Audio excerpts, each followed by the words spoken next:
Quel regard portez-vous sur le travail que vous effectuez en tant que directeur de la mission locale ? Alors mon rôle en tant que directeur de mission locale, c'est d'abord de coordonner les actions qu'on met en place en faveur des jeunes que nous accompagnons. Mais d'abord, qu'est-ce que c'est qu'une mission locale ? Eh bien, c'est une structure qui permet aux jeunes de 16 à moins de 26 ans d'être accompagnés et de bénéficier d'un accompagnement socio-professionnel.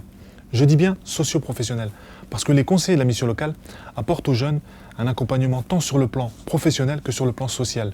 Les jeunes rencontrent des difficultés, vous les connaissez, les problèmes de logement, de mobilité, les problèmes de santé, mais également les problèmes de délinquance et les problèmes de drogue.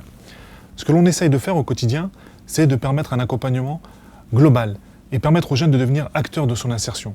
Son insertion, encore une fois, sociale, mais également son insertion professionnelle.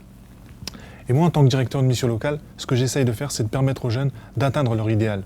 MacArthur disait, on ne devient pas vieux avec le nombre d'années. On devient vieux en désertant son idéal. Eh bien, je ne veux pas que nos jeunes désertent leur idéal. Comment envisagez-vous votre mission au sein de la Commission pour la promotion de l'égalité des chances et de la citoyenneté ?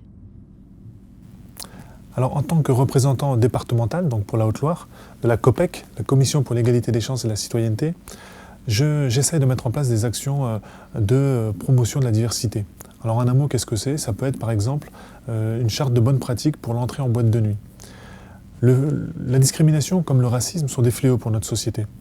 Elles sont alimentées par les préjugés. Aujourd'hui, il existe 18 cas de discrimination. Je vais vous en citer quelques-uns, les plus connus.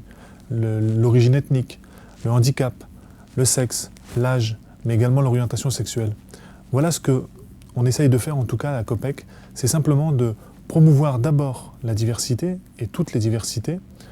On essaye également de mettre en place des manifestations pour, essayer de sensibiliser les uns et les autres, parce que indirectement, en luttant contre les discriminations, on fait en sorte de promouvoir le vivre ensemble. Voilà. C'est vraiment ce qui est recherché avant toute chose.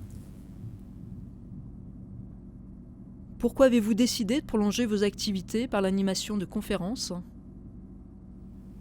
Alors effectivement, je donne des conférences, principalement en direction des entreprises. Les conférences tournent autour de 4 thématiques. Les jeunes, bien sûr, d'abord, l'immigration, la discrimination, et puis surtout l'islam en entreprise. Cette dernière thématique est très recherchée et très demandée de la part des chefs d'entreprise. Alors pourquoi ? Rappelez-vous, les médias en parlaient tout le temps. Les minarets, la viande halal, le voile, les prières de rue. Aujourd'hui, l'image du musulman, c'est un peu ce que j'ai dit. C'est toutes ces images-là qu'on retient lorsqu'on pense à musulman. Et au travers de mes conférences, ce que j'essaye de faire, c'est de déplacer ce problème, déplacer cette image, faire en sorte de casser les préjugés. C'est difficile de casser les préjugés, mais j'essaye tant bien que mal. Einstein disait, il est plus facile de casser un atome que de casser ses propres préjugés. Pourtant, c'est possible. Je dois absolument pouvoir passer le message et essayer de permettre à nos concitoyens de ne plus avoir peur de l'islam. Qu'est-ce qui vous a amené à écrire des romans ?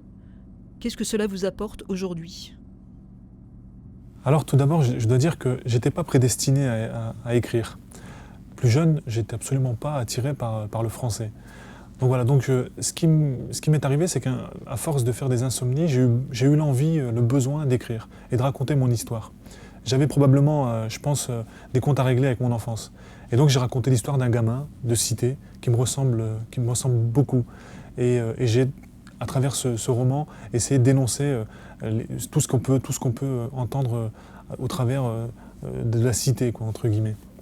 Et donc ce qui est intéressant avec l'écriture, c'est que je peux, à travers des personnages imaginaires, leur faire dire tout ce que je n'ose pas dire au quotidien. Je peux témoigner, je peux dénoncer, je peux aussi parler de mes tristesses, de mes joies. Et ça, je trouve que c'est vraiment une force que peut nous procurer l'écriture. Aujourd'hui, j'ai écrit un deuxième roman, et à travers ce roman, je dénonce encore des faits de société. Voilà un petit peu ce que m'apporte l'écriture. C'est simplement de pouvoir passer mon message qui, globalement, gravite toujours autour du vivre ensemble.